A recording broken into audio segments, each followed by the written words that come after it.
name is Ozuna, and this is my living history project. Growing up between two worlds, our family's homeland and the realities of building a new life in America. Now, before I talk about my mother, let's talk about that America. In the 1980s and the 1990s, there was immigration policy changes, undocumented families were facing discrimination and economic hurdles, and there was underfunding for language barriers and bilingual education. A direct quote from History.com states that in the 1980s, it's often remembered for its materialism and consumerism. Now, my mother recalls the 1980s and 1990s very fondly. She remembers that she didn't really feel that much of a difference or struggle during Reaganomics, but this is because her mother, my grandmother, did everything she could to shield her from it. And in this quote, you can see that she does remember one time her father got laid off from work and her mom gave her that speech right around when school was going to start that, she's used to buying her this and that, but this year is going to be different. And the reason she didn't feel much of a difference is because my grandmother adapted and sewed her new clothes and even always found a way to find her new shoes for the school year. A star is born.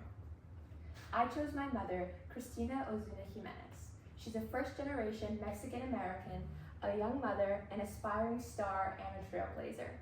Her story starts in 1981. Growing up, she knew she wanted to be something bigger than what she was. She wanted to be famous. She wanted to be a star. However, she didn't think this was attainable at all, given the way that she grew up. The way that she grew up was graduate high school, maybe, but definitely get married and start a family. And growing up, that's all she ever saw, and that's all she ever aimed for. But she knew she wanted something more for her children. She also grew up facing many language barriers that held her back in school and also deterred her from reaching those dreams that she had wanted to achieve. She was proud to know both languages, and she can speak it and write it. To this day, she's confident and she is proud of it. A couple direct quotes from my mother. I'll read one. The mentality was just to get through high school and to graduate. The immigrant mindset. It was just my child has to graduate high school, and after that, if she decides to work or get married or have kids, that was it. And college wasn't a push. It was kind of a just find your way thing. A trailblazer and feelings. So before I did this interview, I didn't really understand just how big of a difference it was between me and her growing up. I knew that she had talked about it briefly, but we'd never really gone into detail. And during this interview, I learned to appreciate her and the struggles that she went through as a young woman, actually around my age, and the sacrifices that she's had to make so that I can be presenting this to you today. After this, I definitely gave my mother a hug, and I thanked her for everything that she's done. And even though she wasn't able to accomplish her dreams, I hope that she can live vicariously through me and that I can accomplish mine one day. This interview opened my eyes to how much I had taken her support for granted. And a direct quote from my mother. I hope you learned from my experience that it's okay to be different. It's okay not to do what each generation has done. You don't have to just graduate and get married and have kids. It's okay to just do you and follow your path, whatever you choose to do. I feel like it's okay. You don't have a certain age or timing. You have to complete these things. You have to do everything at your pace, and that's so important. Learning, realizing, and understanding. I learned that many sacrifices, not just my mom's own, but many other Mexican Americans have had to kneel down and make sacrifices for the generations after them.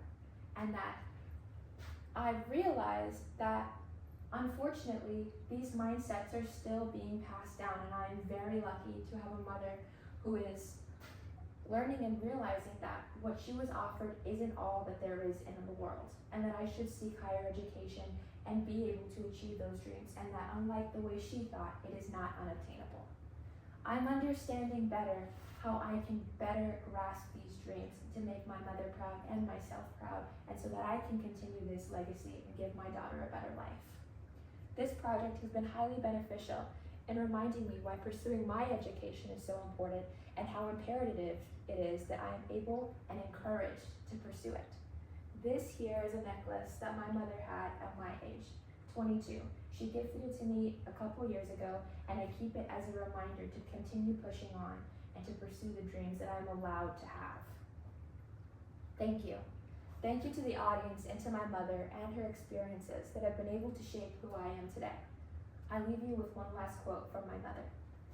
Values I want to pass down is not to be fearful, to be brave, to be aware, and to be grateful, and to know that you within yourself are your happiness, and you control that, and have the choice in life to be and do what you want to do, and nobody else controls that. Christina Ozuna Jimenez.